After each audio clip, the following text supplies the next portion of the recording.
Graça e paz, amada igreja, amados e amados do Senhor. A alegria do Senhor, a alegria do Senhor é a nossa força. Vamos lá? A alegria do Senhor é a nossa força. Palavra lá do contexto de Neemias. Palavra que eu gosto de repetir sempre, porque a alegria que vem de Deus é a única que pode construir de fato em nossas almas a necessária força para viver, para continuar a jornada, para olhar firmemente para Jesus. Nós dissemos aqui hoje de manhã que estávamos passando dias bem difíceis com essa virose forte. Domingo passado sentia-me extremamente fragilizado, sem ânimo para sair da cama, e lembrando do privilégio, da alegria, do desejo de estar aqui adorando ao nosso Deus. Deus nos ensina por muitos caminhos e de muitas maneiras. O Pai Celestial conhece a nossa vida, as nossas fraquezas, fragilidades, dores. Nós fazemos parte de uma jornada no mundo com todas as limitações que fazem parte do tempo, da rebeldia humana. E nós sabemos que não recebemos nenhum salvo-conduto que nos livre de ter tribulações. Elas podem vir, mas a diferença é quando nós ouvimos palavras como ouvimos e cantamos hoje até aqui. O texto que o pastor Marcos leu lá de Crônicas é tremendo. Mas sede fortes e não desfaleçam as vossas mãos, porque a vossa obra terá recompensa. É um dos textos que é anunciado e proclamado ali. Louvamos a Deus porque já vamos aí para o final do primeiro mês do ano, e a igreja continua realizando a sua missão, proclamando a palavra, tendo seu culto, suas reuniões. E nós precisamos, como igreja, orar e incentivar para que mais pessoas possam vir, possam estar presentes, possam ouvir a palavra de Deus. Nesses dias, tendo um tempo maior para estar com a palavra de Deus, para refletir, pensamos muito na necessidade que nós temos como igreja, nesse mundo absurdamente tenebroso e louco desse século 21, como nós precisamos voltar os nossos olhos para a palavra de Deus. E é assim que hoje de manhã nós começamos a estudar Atos dos Apóstolos, e queremos estar também pedindo a Deus que nas mensagens dos cultos, nas quintas-feiras, nos domingos, nós tenhamos um cuidado e uma atenção muito forte para com a palavra de Deus. O fato é, querido, querida, e você talvez possa achar que há um pouco de exagero nisso, mas não há, é que nós não sabemos se já está próximo aquele tempo que a própria palavra de Deus diz que os homens terão sede e fome. Não sede de água e fome de pão, mas da palavra de Deus. E que vão procurá-la, e vão se esforçar para tentar encontrar e não mais encontrarão. Eu creio que não somente o texto fala da dificuldade de encontrar o texto em si, mas de tudo aquilo que é o adensamento da oposição maligna na sociedade humana, a tudo aquilo que diz respeito a Deus, à sua palavra, ao seu apelo, ao seu ensino. Conversava ontem com meu filho Stanley Jones e ele falou de uma notícia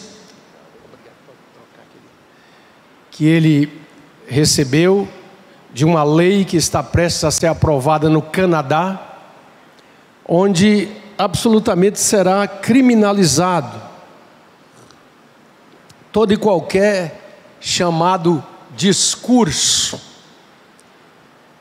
que vá contra a liberdade do ser humano ser o que ele quiser, da ideologia de gênero e dessas coisas mais que você tem escutado por aí. E ele disse que o que chamou a atenção foi que um grupo de gente da igreja no Canadá fez uma mesa redonda com um ministro que está levando essa lei e perguntou: mas e a igreja? E a resposta que ele ouviu foi: não, a igreja, no âmbito dela, de suas reuniões, pode continuar pregando desde que não pregue mitos. Ou seja, já está classificando a palavra de Deus como mito, né? Então nós precisamos ter esse discernimento, esse entendimento. Nós precisamos, amados e amadas, ser encorajados e nos encorajar a ouvir sermões, pregação, exposição da palavra de Deus. Eu louvo a Deus porque na Igreja Presbiteriana da Paz eu tenho observado muita atenção e interesse de aprender nas escolas bíblicas e nos cultos. Mas pastores têm referido por aí de situações onde não se quer mais ouvir a palavra, ou até tolerar se não passar dos 10 minutos, pelo menos. Então são tantas coisas que estão acontecendo e por isso nós precisamos voltar para a palavra. E eu queria que você abrisse a primeira carta de Coríntios. E a gente, com a graça de Deus, queremos andar um pouco nesses textos do apóstolo Paulo aos Coríntios. Primeira carta aos Coríntios. Paulo, chamado pela vontade de Deus para ser apóstolo de Jesus Cristo, e o irmão Sóstenes, capítulo 1, começo. A igreja de Deus que está em Corinto, aos santificados em Cristo Jesus, chamados para ser santos com todos os que, em todo lugar, invocam o nome do nosso Senhor Jesus Cristo, Senhor deles e nosso.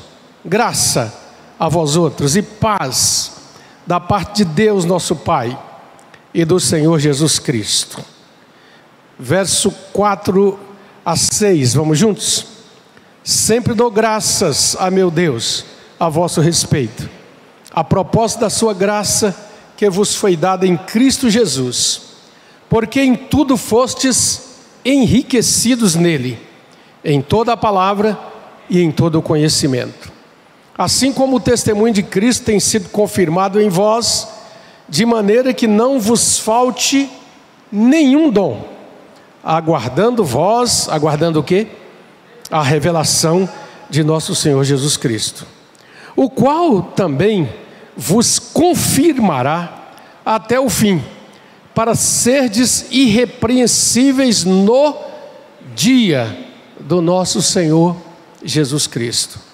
Fiel é Deus, pelo qual fostes chamados à comunhão de seu Filho, Jesus Cristo, nosso Senhor. Vamos mais à frente, verso 18.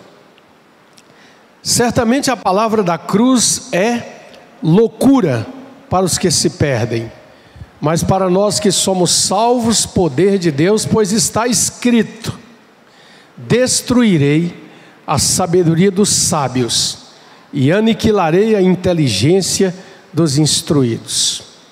Então o apóstolo pergunta: onde está o sábio? Onde o escriba?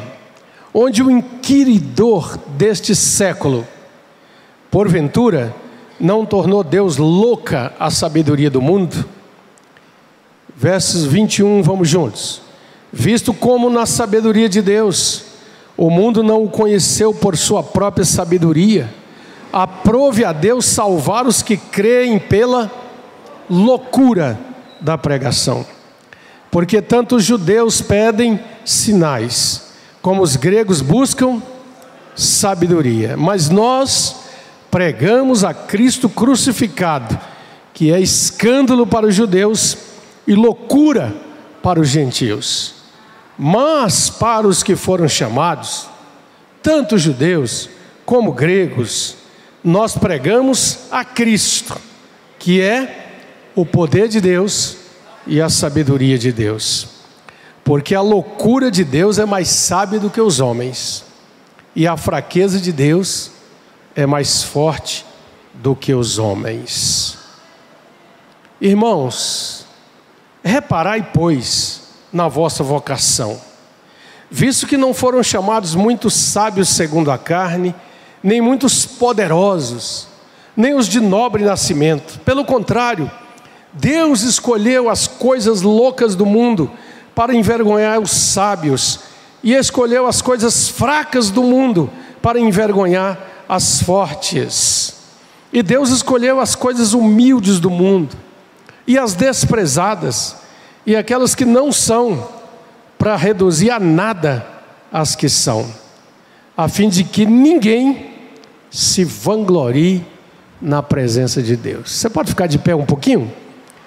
Fica de pé, só para lermos juntos o versículo 30 e 31.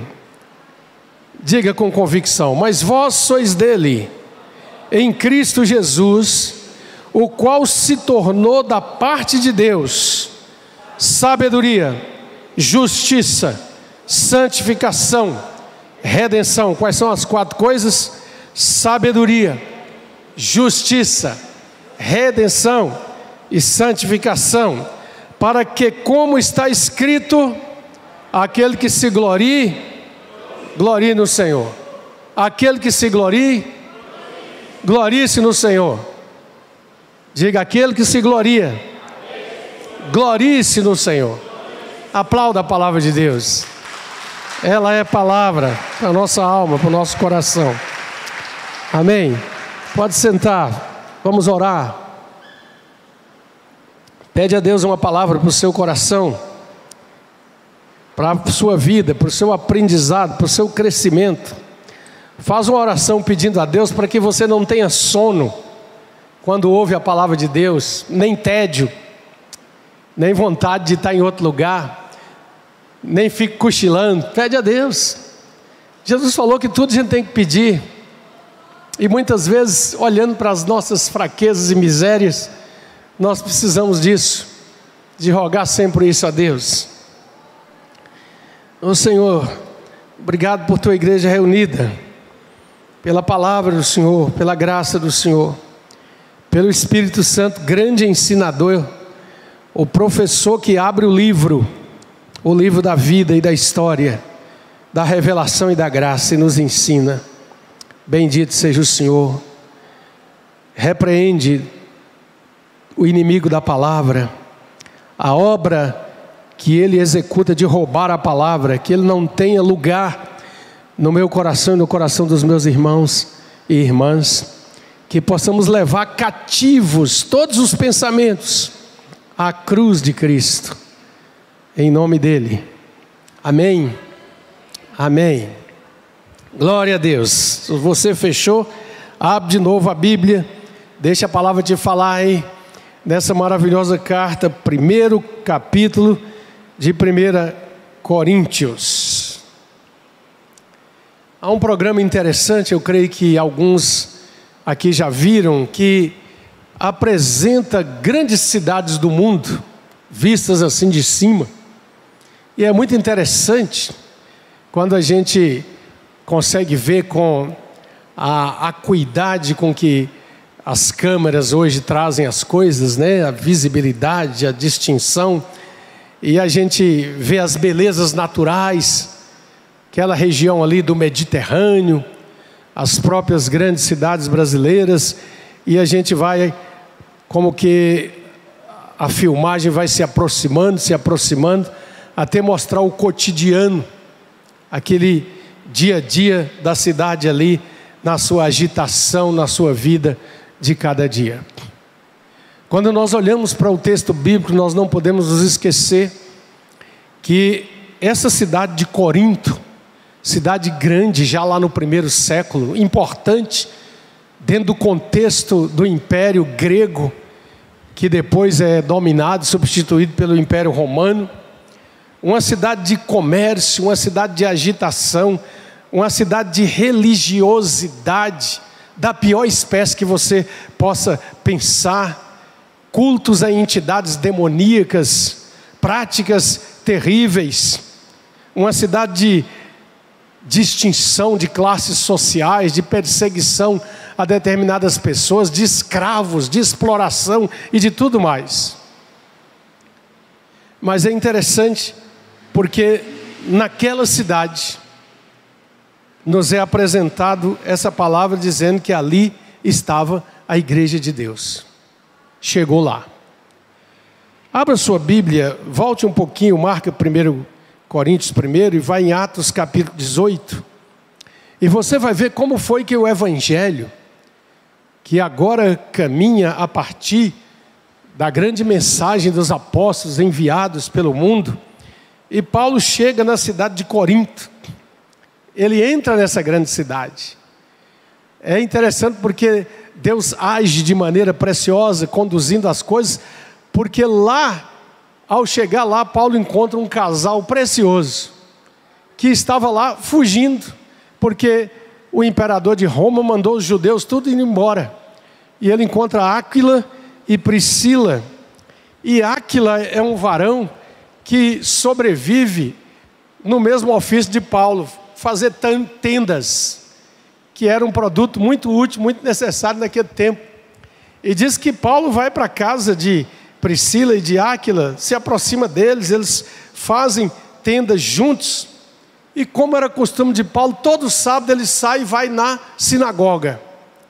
A sinagoga era o templo, a igreja dos judeus, lá nas cidades gentias. Era um lugar separadinho para eles, onde estavam os rolos da lei, a Torá, que era lida, e eles mantinham ali a sua religião.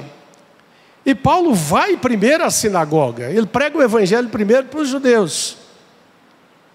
E é interessante porque o texto vai dizendo aí em Atos 18, no versículo 5, que Silas e Timóteo vieram da Macedônia, se juntaram a Paulo, a Áquila, a Priscila. Ele se entregou totalmente à palavra e testemunhava aos judeus: Jesus é o Messias, Jesus é o Cristo.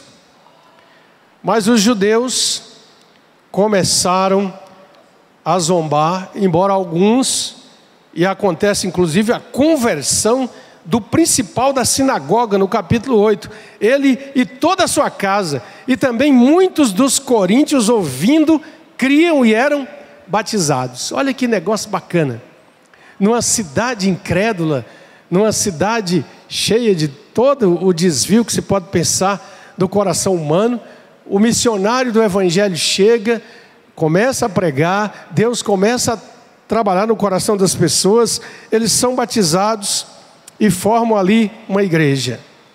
Eu acho muito interessante, aqui ainda em Atos 18, que Paulo tem uma visão de Jesus em Corinto. É a única cidade que nós temos um registro de que houve uma palavra específica para aquela cidade, nesse contexto. É claro que nós temos depois as cartas, as igrejas e tudo mais, mas olha o que Jesus fala com Paulo numa visão. Versículo 9: não temas, pelo contrário, fala e não te cales, porquanto eu estou contigo e ninguém ousará te fazer mal. Mas tem uma frase interessante aí de Jesus falando com Paulo nessa visão. O que ele diz? Eu tenho muito povo nessa cidade. Você já leu esse texto e já parou para meditar nele? Jesus fala: Paulo, fala porque eu tenho muito povo nessa cidade.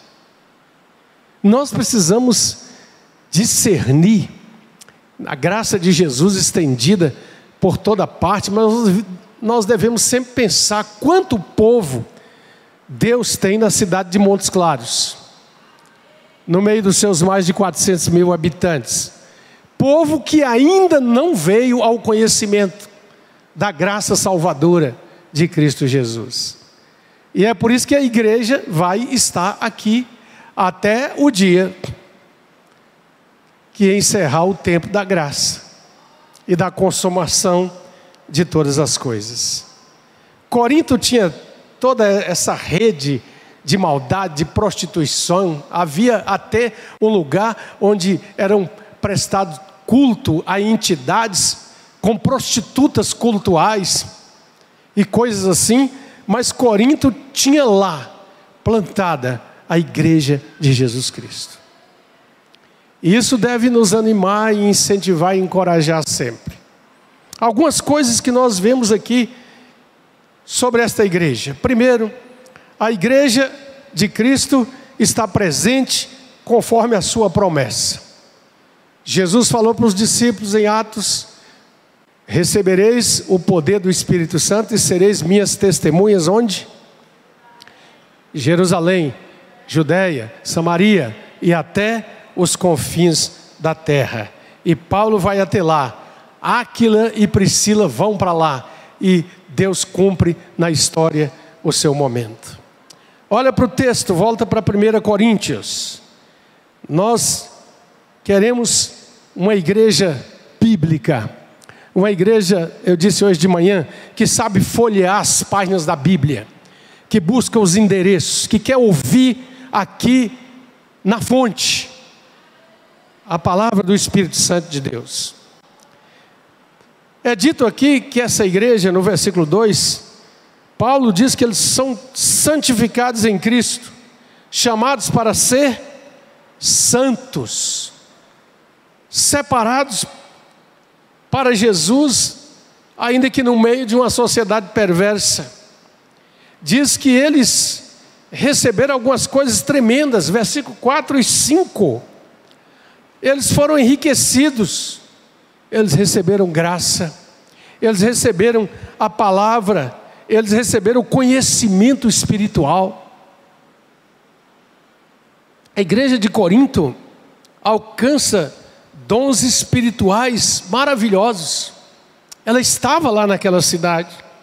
Ela tinha uma esperança também, porque diz o versículo 7 que eles estavam aguardando a revelação de nosso Senhor Jesus Cristo.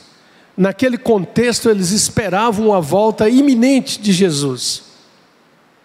Mas eles tinham uma vivência de igreja que conhecia a palavra de Deus. A segunda coisa é que a igreja de Cristo confronta e denuncia a vaidade do saber humano. Eu quero que você repita para gravar, diga lá: a igreja de Cristo confronta e denuncia a vaidade do saber humano. Sim, o apóstolo usa essa abertura, essa introdução da sua carta para fazer um contraponto da mensagem da igreja, da mensagem do evangelho, com a realidade do mundo ali onde eles estavam vivendo. Vai para o versículo 18. Ele fala de uma sabedoria que os homens procuraram através de sua própria inteligência e capacidade, mas eles não alcançaram. Versículo 20, então nos mostra que eles quiseram de alguma maneira inquirir, perguntar: onde está o sábio? Onde o escriba? Onde o inquiridor deste século? Paulo está alinhando aqui vários tipos de pessoas dentro da sociedade, dentro da cidade, mas principalmente naqueles que constituem a academia, o pensamento, naqueles que acham que através de suas perguntas e filosofias, vão encontrar Deus, ou encontrar a razão das coisas.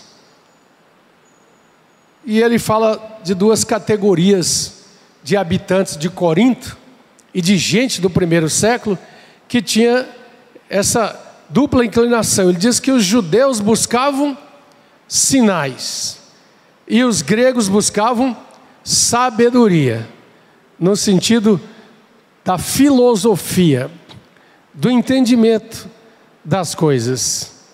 Os judeus queriam ver maravilhas e milagres acontecendo, mas dentro do círculo fechado deles mesmos. E eles, com esta busca, fecharam muitas vezes o entendimento para compreender que Jesus já estava presente e era o Messias. Os gregos buscando a sabedoria. Interessava a eles as coisas filosóficas, grandes. É interessante que Paulo chega a Corinto depois de passar por Atenas, onde ele confrontou aqueles filósofos ali e anunciou o Deus Criador lá no lugar exato do templo de toda a sabedoria desse tempo passado. Meus amados irmãos e irmãs, há uma palavra aqui que o apóstolo Paulo coloca de uma manifestação mesmo do juízo de Deus. Versículo 19, ele diz: está escrito, eu destruirei a sabedoria dos sábios e aniquilarei a inteligência dos instruídos. O doutor Eugene Peterson, na mensagem, sua Bíblia de Estudos, ele traduz assim: destruirei a sabedoria dominante e mostrarei que quem se acha sábio é louco. E isso tem que nos levar a refletir. Nós estamos vivendo um tempo em que há um grande confronto dos especialistas. Já percebeu isso? Para tudo que acontece, a televisão, a mídia traz o especialista disso, o especialista daquilo, aquele que vai falar sobre isso, aquele que vai falar sobre aquilo, e procura-se entender o que está acontecendo no mundo através de um caminho de discernimento da mente humana e da capacidade humana. Mas esta palavra já nos mostra com clareza que ou nós buscamos a sabedoria de Deus, o entendimento divino, acima das outras coisas, não que não seja importante o especialista, mas desde que ele está debaixo da iluminação do Espírito Santo para ter a sabedoria de Deus. Aliás, Paulo está citando aqui um texto de Isaías 14, e é interessante porque lá o profeta já tinha declarado esse tipo de coisa, que o povo que se desviava do Senhor iria enfrentar pelo fato de estar saindo da presença de Deus e não procurando conhecer de fato as coisas conforme a visão de Deus e não do homem. Eu acho muito interessante essa palavra de que Deus vai destruir a sabedoria dominante. E a igreja de Cristo confronta o tempo todo e diz: isto é vaidade.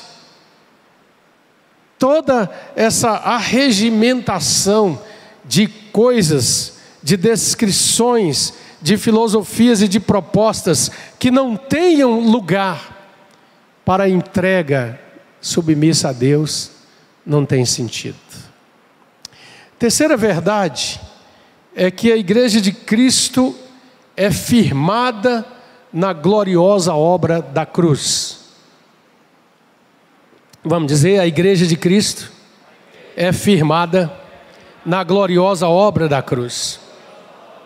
Versículo 18: o apóstolo vai colocar de forma clara: certamente a palavra da cruz é loucura para os que se perdem, mas para nós que somos salvos, é o quê? Poder de Deus. A igreja de Cristo está fundamentada na obra da cruz. A cruz foi escândalo para os judeus, e é ainda, e loucura para os gregos, para os sábios. Mas Paulo está dizendo que Deus inverte ou subverte aquilo que o ser humano considera grande, bonito, maravilhoso, para mostrar quão grande é a miséria do nosso pecado e quão grande é a nossa necessidade de redenção. E a redenção custa o sangue do Filho de Deus na cruz do Calvário. A redenção em Cristo é a pura e gloriosa sabedoria de Deus, versículo 24. Mas para os que foram chamados, tanto judeus como gregos, pregamos a Cristo, poder de Deus, diga poder de Deus, e sabedoria de Deus. É poder de Deus e sabedoria de Deus.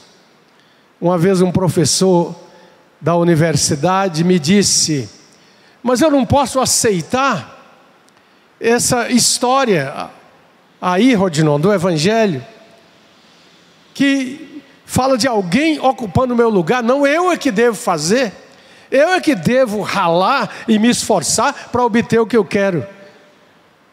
Ele disse: você está colocando claramente o que já está lá na Bíblia, o que é o orgulho e a presunção do ser humano.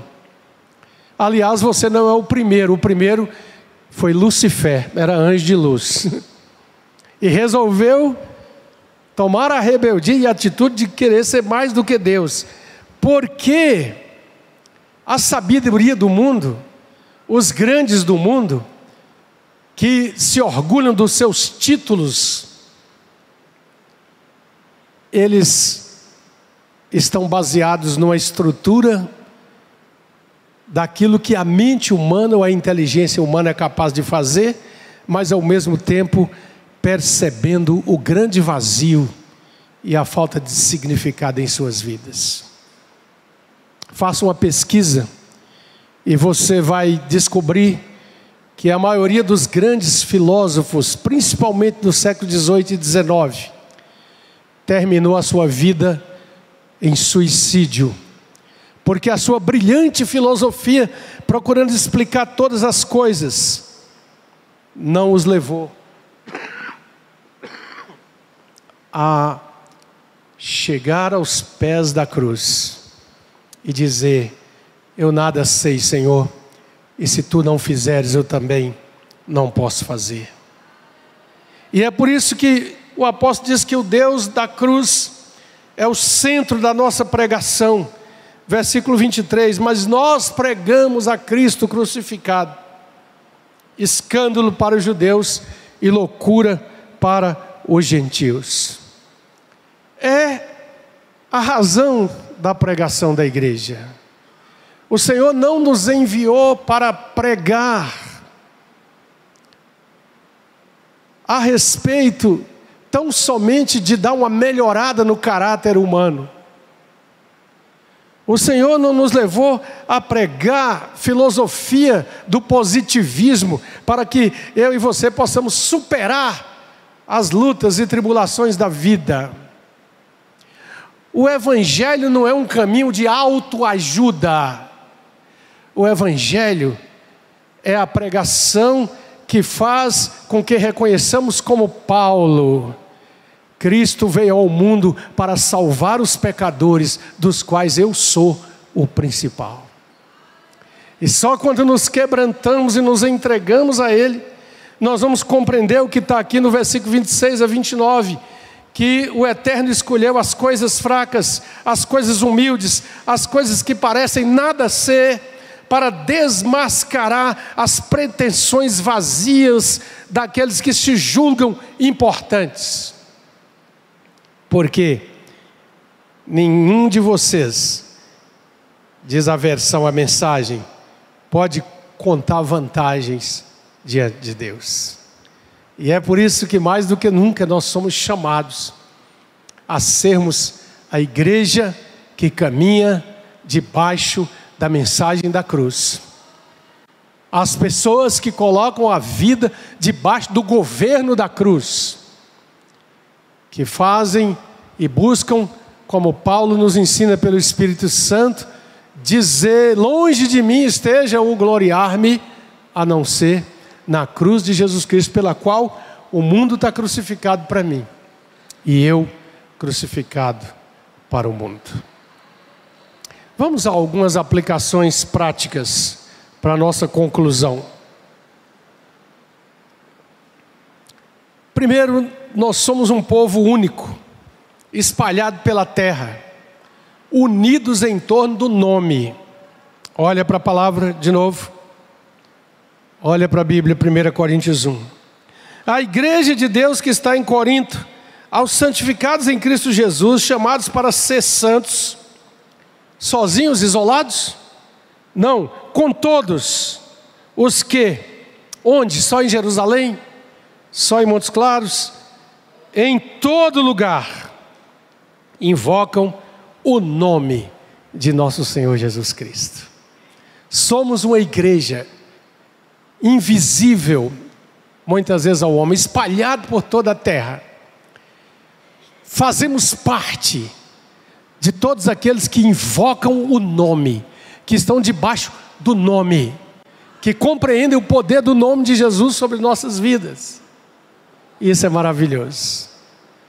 Deus nos deu algumas oportunidades de estar fora do Brasil, na Argentina, na Coreia, e ver aqueles irmãos ali de uma cultura tão diferente, mas a gente ouvindo a mesma palavra, cantando muitos dos hinos que são comuns à igreja em todos os lugares dessa terra. E nós devemos nos alegrar, porque fazemos parte, e um dia conheceremos essa família imensa e maravilhosa na glória do Senhor. Segunda coisa, em cada geração nós podemos e devemos crer, viver e descansar na fidelidade do nosso Pai. Versículos 9 e 10. Fiel é Deus, pelo qual foste chamados à comunhão de seu Filho, Jesus Cristo nosso Senhor. Rogo-vos, irmãos, pelo nome de nosso Senhor Jesus Cristo, que faleis todos a mesma coisa e não haja entre vós divisões, antes sejais inteiramente unidos na mesma disposição mental e no mesmo parecer. Fiel é Deus para nos conduzir. O Deus que sustentou a geração aqui do primeiro século, numa perseguição cruenta, segundo século, terrível, através de toda a história, continua sendo aquele que mantém sua igreja caminhando e avançando vitoriosa. E isso deve alegrar muito o nosso coração. Terceira aplicação para nós hoje é que por causa do nome que está sobre nós, nós temos que avançar unidos e no mesmo propósito. A igreja de Cristo precisa compreender que somos um só povo, mas um povo em jornada, em peregrinação, caminhando para a consumação de todas as coisas. Paulo traz algumas coisas práticas aqui.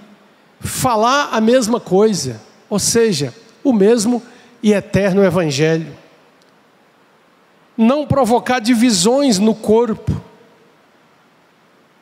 Paulo diz aos Efésios que nós devemos nos esforçar para preservar a unidade do Espírito. Sabe por quê? Porque nem pastor, nem presbítero, nem diácono, nem bispo, nem padre, nem você, ninguém promove unidade no corpo de Cristo. Quem promove é o Espírito Santo de Deus. E o que nós podemos fazer é nos esforçar para não quebrar essa unidade, porque isso ofende ao Deus que quer o o corpo do seu Filho, unido e testemunhando da glória de Jesus. Outra coisa que precisamos, uma disposição mental de usar os dons para servir.